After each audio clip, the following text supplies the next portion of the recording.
আসসালামু আলাইকুম বন্ধুরা, সবাই কেমন আছো? আশা করি সবাই ভালো আছো। কিছুদিন ভিডিও করতে পারিনি, একটু শরীরটা খারাপ ছিল।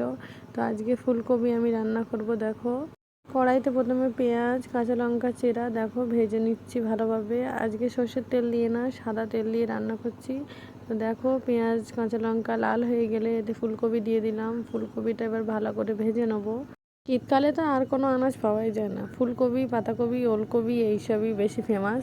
তো দেখো, ফুলকপিটা প্রথমে আমি নুন দিয়ে ভেজে নিচ্ছি, কারণ ফুলকপি হোক, পাতাকপি হোক বা ওলকপি হোক, সবার একটা আলাদা আলাদা গন্ধ আছে। তো এগুলো ভালোভাবে নুন দিয়ে একটু ভেজে নিলে গন্ধটা অনেকটা কেটে যায়। তো দেখো, নুন দিয়ে ফুলকপিটা আমি হালকা ভেজে নিয়েছি, নিয়ে এবারে এতে আলু দিয়ে দিলাম।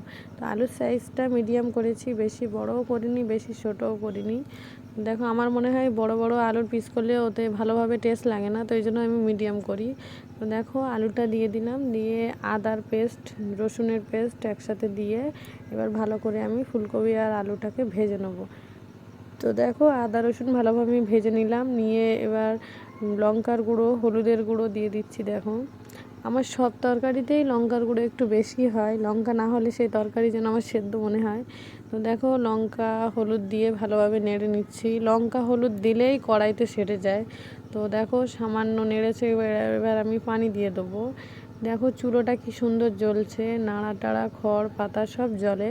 তো ওগুলো দিয়ে দিচ্ছি হালকা হালকা, আমি হাত দিয়ে সরিয়ে এদিকে রান্নাও করছি। ফুলকপিগুলো দেখো ভালো করে মশলার সাথে আমি কষিয়ে নিলাম।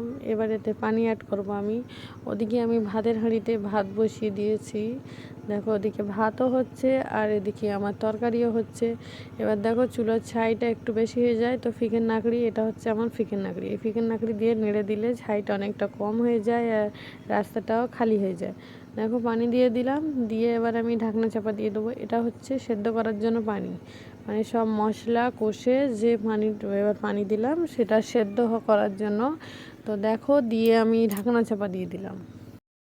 দেখো, ঢাকনা খুলে আমি টমেটো দিয়ে দিলাম, দুটো বড় সাইজের টমেটো পিস করা, ওটা দিয়ে দিলাম। দিয়ে এবার এতে টমেটো, যেহেতু ফুলকপি বেশি নাড়লে ফুলকপিটা গলে যাবে, মানে টুকরো টুকরো হয়ে যাবে, ওই জন্য হালকা নেড়ে ঝোল দিয়ে দিলাম। আর এদিকে আমি তুরুলের ভাজা করব।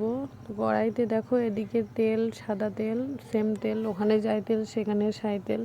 তো তেল দিয়ে দেখো, পেঁয়াজ কুচি, মাছ, ভাজা মাছ কুচো করা দেখো সব দিয়ে, নুন হলুদ লঙ্কার গুঁড়ো সব দিয়ে দেবো একসাথে, দিয়ে ফুটে উঠলে এতে তুরুল দিয়ে দেবো। তুরুল দিয়ে নেড়ে ছেড়ে ঢাকনা চাপিয়ে দেবো।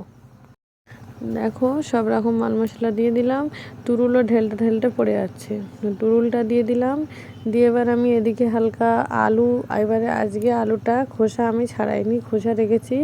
তো দেখো, এদিকে ফুলকপির ঝোলটা ফুটে গেছে, এখানে মাছ দিয়ে দেবো, জিরে মরিচ ধনিয়া গুঁড়ো সব দিয়ে দিলাম, এটাও রেডি হয়ে গেল।